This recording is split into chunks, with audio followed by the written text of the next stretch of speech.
Em Romanos 12, nesse texto que nós acabamos de ler, quando Paulo escreve, ele diz assim, olha, o amor não seja fingido.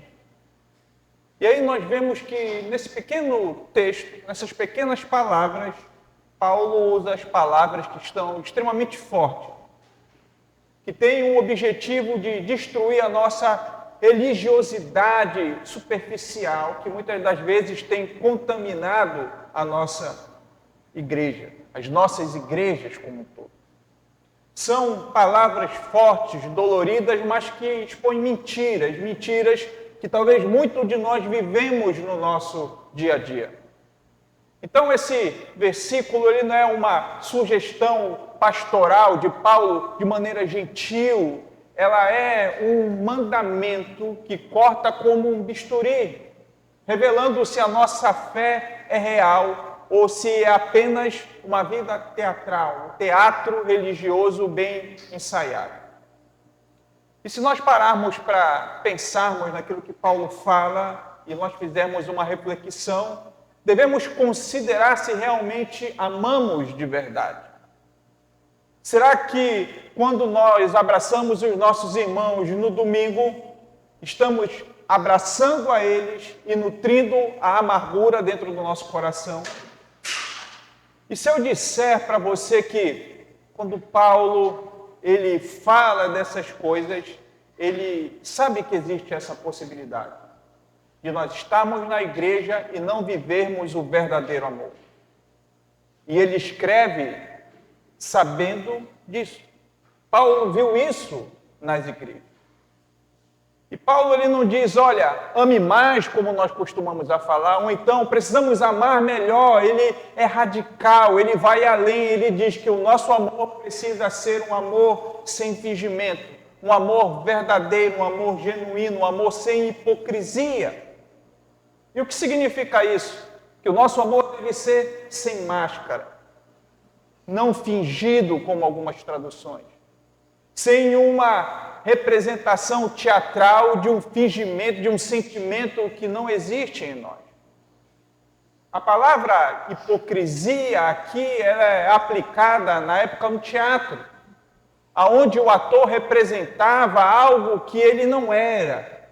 Ele usava uma máscara que não representava a sua verdadeira identidade. Então, quando Paulo diz que o amor deve ser sem hipocrisia, ele está dizendo para nós que precisamos tirar a máscara, que nós precisamos parar de fingir sentimentos que nós não temos, porque Deus não se impressiona com a nossa atuação religiosa. Talvez nós estejamos aqui na igreja e não temos esse amor verdadeiro que Deus quer de nós. Talvez nós estejamos na igreja, isso que Paulo está falando aqui, vivendo uma vida de teatro. Então Paulo ele quer dizer que Deus nos conhece e ele sabe quando o nosso sorriso ele é forçado. Ele sabe quando o nosso abraço é mecânico.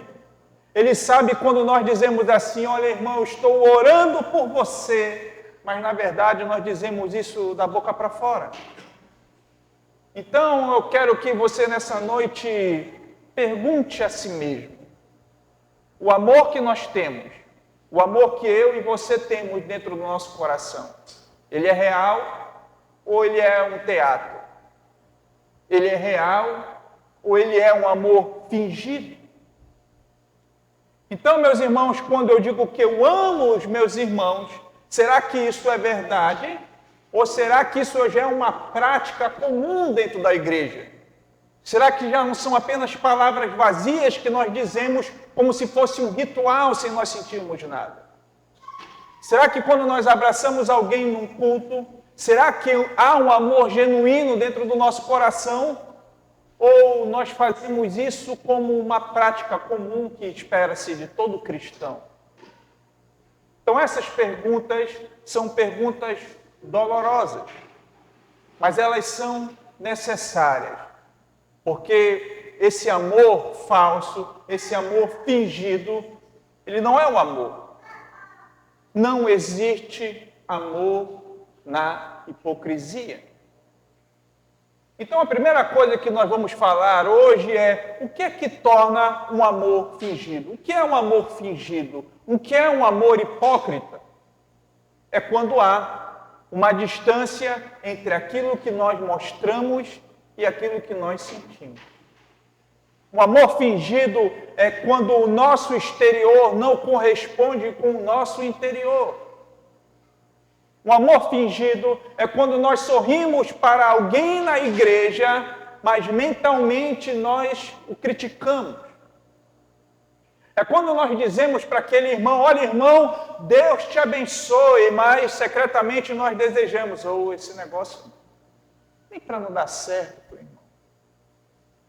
É quando nós oferecemos ajuda com as nossas palavras, mas nós não esperamos que aquela pessoa aceite. Né? Sabe quando a gente tem aquela bolacha gostosa, a gente não quer dividir, a gente diz assim, quer uma? Na esperança da pessoa dizer assim, não, obrigado, não quero não. Glória, ainda bem que não aceitou. É isso que nós fazemos.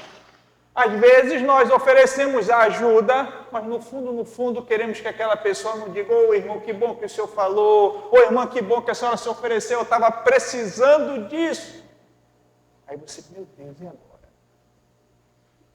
Então, essa é a essência da hipocrisia que Paulo fala. Uma duplicidade dentro do nosso coração que se esconde atrás de gestos religiosos. Veja que Paulo, quando ele escreve esse texto, ele não está falando sobre a imperfeição do amor. Nós não amamos perfeitamente, o nosso amor é imperfeito, o nosso amor é fraco, o nosso amor é inconsistente e o nosso amor é egoísta. E Paulo sabia disso. Mas ele está dizendo que esse amor é diferente da hipocrisia. É diferente de nós fingirmos. A hipocrisia é quando eu não amo, é quando eu finjo que amo. E isso faz com que, conscientemente, nós nos fechemos com um coração frio, um coração indiferente e um coração até hostil. Então, o que Paulo alerta para nós é que é possível passarmos anos na igreja, estarmos já há 10, 15, 20 anos na igreja, servindo em ministérios, conhecermos toda a teologia e nunca termos amado nossos irmãos de maneira genuína, de nunca termos amado os nossos irmãos de maneira sincera. Isso aconteceu com o nosso Senhor Jesus Cristo. Lembre de Judas. Judas andou com Jesus por 3 anos. Judas ouviu todos os sermões do nosso mestre, viu todos os milagres do mestre, participou, sentou à mesa inúmeras vezes com o nosso Senhor Jesus Cristo. Judas parecia discípulo, agia como discípulo, falava como um discípulo, mas o coração de Judas não estava ali. O coração de Judas estava em outro lugar. Paulo está dizendo então que o amor de Judas era fingido, era um teatro, e no final ele traiu a quem ele dizia amar. Ele traiu o Filho de Deus com um beijo. E preste atenção, ele traiu Jesus com um símbolo máximo, talvez, do amor. Um beijo. Um beijo que foi transformado num instrumento de traição. E a pergunta que eu nos faço é o seguinte: quanto de nós estamos traindo Jesus com os nossos beijos religiosos? Dizendo que amamos quando não amamos, dizendo que fazemos quando não fazemos, dizendo que adoramos quando nós não adoramos. Nós estamos tendo o mesmo sentimento e o mesmo comportamento de Judas.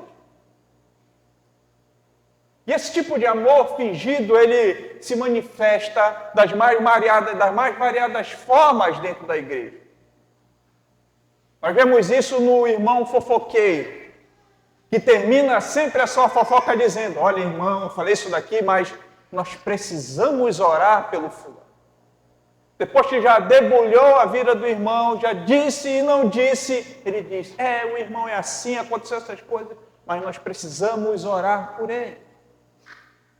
Está naquele irmão que critica impiedosamente os outros, mas que se ofende profundamente quando a crítica é para ele. Quantas pessoas nós não conhecemos assim? Gosta de apontar o dedo, gosta de criticar, gosta de dizer que é o melhor, gosta de apontar os erros dos outros, mas quando você fala algo para ela já se aborrece, ela já se ofende, ela já se coloca na defensiva dizendo, não, mas a minha situação é diferente da de fulano, o fulano é assim, eu sou assado, eu não posso me comparar com ele. Isso acontece na igreja muito mais do que nós imaginamos. Tem aquele crente que é gentil na igreja, mas cruel na sua casa. Talvez esteja em nós que nos reunimos aqui quinta e domingo e cantamos sobre o amor de Deus, mas no nosso coração está guardado o rancor contra um irmão, contra um amigo, contra alguém da família. Clamamos aqui a misericórdia de Deus, adoramos a Deus na profundidade do seu amor, clamamos a Ele, mas o nosso coração está preso no rancor. Então, o que Paulo está nos dizendo aqui, que a raiz do amor hipócrita é o orgulho. Paulo está mostrando aqui que muitos de nós querem a aprovação dos outros sem pagar o devido preço, sem pagar o devido custo, que é amar.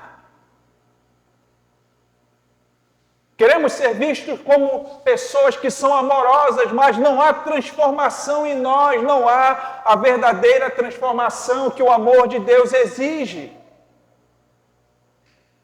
Queremos os benefícios da igreja, mas sem o sacrifício que a verdadeira comunhão demanda de mim e você. Então, o que acontece é que muitos de nós estamos construindo as nossas identidades religiosas sobre a areia da aparência. Parecemos muito, mas os nossos pés não estão na rocha. E Paulo diz isso. Diz que isso não é aceitável, que o amor deve ser genuíno, porque se não for genuíno, não é amor. E aí entra o segundo tópico, e aí entra o segundo ponto. Por que é que esse tipo de amor ele é tão destrutivo? E por que faz tanto mal à igreja de Cristo? E aí nós observamos que a primeira coisa que esse tipo de amor destrói é a pessoa que o pratica. Quando nós vivemos em duplicidade constante, nós despedaçamos a nossa alma, tornamos-nos pessoas divididas, sempre gerenciando com muito cuidado e muito jeito aquilo que as pessoas vão pensar de nós. Sempre estamos calculando aquilo que nós vamos falar, sempre nós estamos medindo aquilo que nós vamos mostrar. E viver assim é algo extremamente exaustivo. É um fardo pesado que Jesus nunca quis que eu e você carregássemos. Então, o que Paulo está nos ensinando aqui é que esse amor fingido rouba a nossa paz, rouba a nossa alegria, rouba a nossa intimidade com Deus e com os nossos irmãos em Cristo Jesus. A palavra está nos ensinando que viver em hipocrisia é viver uma vida de mentira. E Jesus disse que o diabo é o pai da mentira. Então, quando nós escolhemos esse caminho, nós estamos escolhendo habitar no território do inimigo e não na casa de Deus e nos seus arredores. Quando nós temos essa vida praticando esse amor dessa maneira que desagrada a Deus, nós estamos nos conformando aos padrões desse mundo, onde as aparências importam mais do que a realidade, onde a imagem conta mais do que aquilo que tem dentro de nós. E essa não é a vida abundante que Cristo promete para mim e para você. Essa é uma vida de prisão. E você sabe por quê? Isso acontece porque você sente o peso. Porque cada culto que você vem, cada vez que você está no meio dos seus irmãos, você precisa colocar a sua máscara religiosa novamente. E é isso que nós temos visto constantemente nas igrejas. Esse falso amor tem destruído as comunidades. Quando as igrejas estão cheias de pessoas que fingem amar, mas não amam verdadeiramente, nós criamos ambientes, como a maioria gosta de falar, ambientes tóxicos. Criamos culturas onde ninguém pode ser real, onde todos precisam manter suas aparências, onde, quando nós mostramos a nossa fraqueza, nós somos punidos. É onde a perfeição superficial ela é recompensada. Nessas igrejas, as pessoas sofrem sozinhas, sabe por quê? Porque tem medo de compartilhar suas lutas reais. Nesse tipo de igreja não há cura verdadeira, porque não há a honestidade verdadeira que Deus requer de nós. E o que é mais devastador ainda é que esse tipo de amor desonra a Deus. Quando dizemos que nós amamos em nome de Jesus, mas o nosso amor é falso, nós fazemos do Evangelho uma mentira. Nós tornamos o cristianismo uma religião de aparências e não é diferente de qualquer outra religião que existe no mundo. E é por causa deste tipo de comportamento que nós afastamos pessoas de Cristo. Acredite, meus irmãos, que muitas pessoas não rejeitam o Evangelho por causa de Cristo, mas porque veem a mentira no meio de nós. Vê pessoas que professam a fé com a boca, mas as suas atitudes são diferentes. Então eles temem vir para a igreja.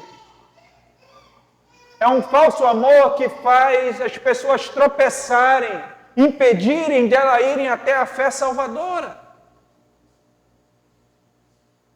E além disso, esse amor fingido, ele rouba a nossa alegria. E que alegria é essa? A alegria da obediência verdadeira. E quando nós finalmente amamos a verdade, quando o nosso coração e as nossas ações estão alinhados com aquilo que nós falamos, há uma liberdade tão profunda que aí nós encontramos a nossa satisfação em Deus. Mas enquanto nós vivermos essa vida de hipocrisia, enquanto nós vivermos esse amor fingido, nós estamos presos num círculo de performance religiosa, que nunca nos satisfará, nunca nos completará e nunca nos trará a paz que nós tanto precisamos. Irmãos, talvez nós possamos enganar pessoas, talvez você possa enganar até a si mesmo por um tempo, mas nós não podemos enganar a Deus.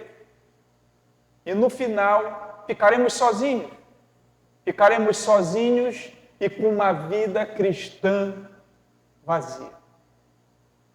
Então, sabendo disso, e aí para o terceiro ponto, como eu e você podemos ter um amor genuíno? Como eu e você podemos cultivar na nossa vida o amor verdadeiro? Primeira coisa é admitir que o nosso amor é fingido. Esse é o primeiro passo. Admitir que o nosso amor é uma falácia, é uma mentira. É pararmos de nos defender, é pararmos de darmos desculpas, é olhar honestamente para dentro dos nossos corações e reconhecermos a verdade que talvez nós não amemos o suficiente. É admitir que há pessoas que nós fingimos que amamos, mas no fundo não amamos. É admitir que tem irmãos que nós abraçamos, mas quando ele vira a costa, nós os criticamos. É admitir que há momentos que a nossa vida com Deus é um teatro, é uma vida de aparências. Fazemos e falamos para que o outro veja. Então, esse é o primeiro ponto. Até nós admitirmos isso, não há esperança para nós de mudança. E o orgulho nos manterá presos nessa vida de fingimento. Mas para todos aqueles que são humildes de coração, como Deus pede, Deus abre a porta para uma vida de transformação. A segunda coisa que nós precisamos fazer é nos arrependermos. E aprender de uma vez por todas que arrependimento não é apenas o sentimento de culpa. Muitos se enganam com isso. O verdadeiro arrependimento é mudança de direção. É voltar-se para Deus com o coração quebrantado e dizer: Senhor, olha, o meu amor não é verdadeiro, o meu amor é fingido, o meu amor é falso. Perdoa-me então, Senhor, porque pequei contra Ti e contra os meus irmãos. Então cria em mim um coração puro. Talvez esse arrependimento ele não venha com lágrimas, mas ele vem com o principal, que é com seriedade. É um arrependimento verdadeiro, sincero, genuíno. Porque precisamos entender que nós estamos lidando com questões de vida e morte espiritual. Uma vida sem um amor verdadeiro não é cristianismo. É qualquer outra coisa menos o cristianismo verdadeiro. E aí entra o terceiro. A terceira coisa que nós precisamos fazer, aí entra a terceira mudança, que é pedir para Deus que Ele mude o seu coração. E aqui entra uma verdade que é libertadora. Nós não temos a capacidade de produzir amor em nós. O amor que nós precisamos não é dado pela nossa força de vontade. Esse amor que eu e você precisamos, que precisa habitar dentro de nós, antes dele existir em nós, é necessário um coração novo. É necessário uma obra do Espírito Santo, uma obra que eu e você não podemos fazer sozinhos. E Paulo fala justamente dessa obra em Romanos 5,5, dizendo que o amor de Deus foi derramado em nós pelo Espírito Santo. Deixando claro que esse amor que eu e você precisamos viver é obra de Deus. A minha parte, a sua parte é nos rendermos, é confiarmos, é obedecermos. Já a parte de Deus é nos transformar. Essa é uma outra coisa. Que nós precisamos agir, mesmo que talvez você não sinta esse amor.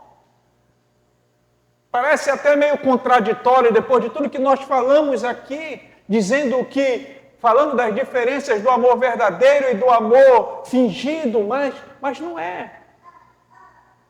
Há uma grande diferença entre nós fingirmos sentimentos que não existem e nós obedecermos em fé, esperando que Deus transforme o nosso coração. Um exemplo disso é quando você serve alguém que te irritou e você ora por alguém que te ofendeu.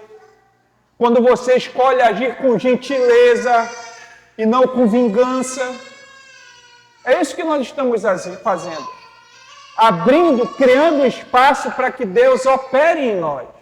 Opere nos nossos corações. Transforme as nossas vidas. E Paulo está dizendo, quando nós temos esse tipo de atitude, nós estamos semeando num solo onde o Espírito Santo vai frutificar em nós. E aí entra a quinta e última coisa que nós precisamos fazer para ter esse coração verdadeiro, esse coração genuíno, é permanecer em Cristo. Por isso que Jesus disse, ele diz, permanecer em mim e eu permanecerei em vós, porque sem mim nada nós podemos fazer, sem ele, aliás, nada podemos fazer. Então, o amor sem fingimento, ele flui de uma conexão viva com Jesus. Flui de quando nós estamos bebendo constantemente da graça de Deus. Quando nós estamos constantemente nos maravilhando no amor sacrificial de Cristo. Esse coração renovado nos é dado quando nós estamos na presença do Deus vivo. É aí que esse amor genuíno começa a transbordar de maneira natural de nós. Aquilo que nós gostamos de falar, aí fluirão de nós rios de água viva. Talvez esse amor ele ainda não seja perfeito, talvez esse amor ainda não seja completo, mas esse amor ele passa a ser real e passa a ser honesto. Um amor sem hipocrisia. E aí Deus começa a nos usar para isso. Deus começa a nos usar para essa mudança, para essa nova vida que tanto nós queremos, para esse amor que tanto nós pedimos a Ele nas nossas orações, dizendo: Senhor, ensina-nos a amar verdadeiramente. Ensina a perdoar, ensina a amar os nossos inimigos. E aí nós concluímos que esse texto de Romanos 12:9 não é um versículo confortável para nós. Porque ele é um texto que expõe, ele é um texto que confronta, ele é um texto que desafia. Por isso Paulo diz: olha, o amor de vocês seja um amor sem fingimento. Paulo não está pedindo que nós sejamos apenas simpáticos. Ele está exigindo de nós uma autenticidade radical. O Evangelho é isso, é radicalidade. Paulo está nos chamando, Deus está nos chamando para uma vida onde o nosso interior corresponde com o nosso exterior. Onde a nossa profissão de fé se alinha verdadeiramente com a realidade dos nossos corações. E talvez isso assuste você. E sabe por que assusta? Porque talvez saibamos que estamos longe do ideal. Talvez saibamos que possamos fazer mais. Talvez saibamos que nós estamos deixando a desejar no amor que Deus quer de nós. Mas o que o texto está dizendo para nós é que há esperança. Há esperança, porque o Evangelho não é sobre a capacidade de nós amarmos perfeitamente. O Evangelho é sobre o amor de Deus perfeito em nós por meio do nosso Senhor Jesus Cristo. Olhe Jesus. Jesus nunca foi hipócrita, nunca foi fingido, sempre foi verdadeiro, genuíno. Em cada palavra, em cada ação, em cada pensamento, ele era perfeitamente alinhado e ele foi assim até a morte de cruz. E a prova disso é que ele nos amou quando eu e você não merecíamos. A prova disso é que ele nos amou quando nós éramos inimigos de Deus. E é esse amor que transforma corações fingidos em corações verdadeiros. É esse amor que pode nos libertar das prisões do fingimento. E aí eu encerro a mensagem de hoje perguntando: o que você vai fazer com esse versículo? O que você vai fazer com aquilo que você acabou de ouvir hoje? Você vai continuar ignorando? Você vai continuar vivendo uma vida de fingimento? Você vai continuar vivendo num teatro religioso? Você vai continuar dizendo: irmão Márcio, não é assim, essa palavra é dura demais, talvez você esteja exagerando, e eu tenho certeza que essa palavra não se aplica a mim. Ou você vai deixar que essa palavra penetre profundamente no seu coração? Ou você vai se ajoelhar diante de Deus e dizer que você precisa da ajuda dele? Que você precisa que ele aquebrante o seu coração? Você vai chegar diante de Deus na sua casa, no seu momento de oração, e confessar a sua duplicidade, que o seu amor é fingido, e pedir a ele transformação. A escolha é sua, a escolha é nossa. Mas o que nós não podemos esquecer é que Deus não quer atuações. Deus não quer palavras bonitas. Deus quer o seu coração. E o seu coração como um todo. Um coração sem máscaras. Um coração sem fingimento. Amém? Então, o meu desejo é que Deus nos dê essa graça para que nós possamos amar verdadeiramente. Que Ele arranque de nós as máscaras que ainda existem e faça de nós pessoas verdadeiras, discípulos verdadeiros, honrosos. Que Deus possa nos ajudar a termos um amor real, mesmo que ainda esteja passando por esse processo de aperfeiçoamento, e um dia ele será perfeito. Mas enquanto esse dia não chega, nós não sejamos reconhecidos pela nossa religiosidade, que impressiona muitos, mas pela nossa honesta humildade. A humildade de quem tem um amor sincero. A humildade de quem tem um amor que não é hipócrita. E esse é o meu desejo e essa é a minha oração em nome de Jesus. Amém.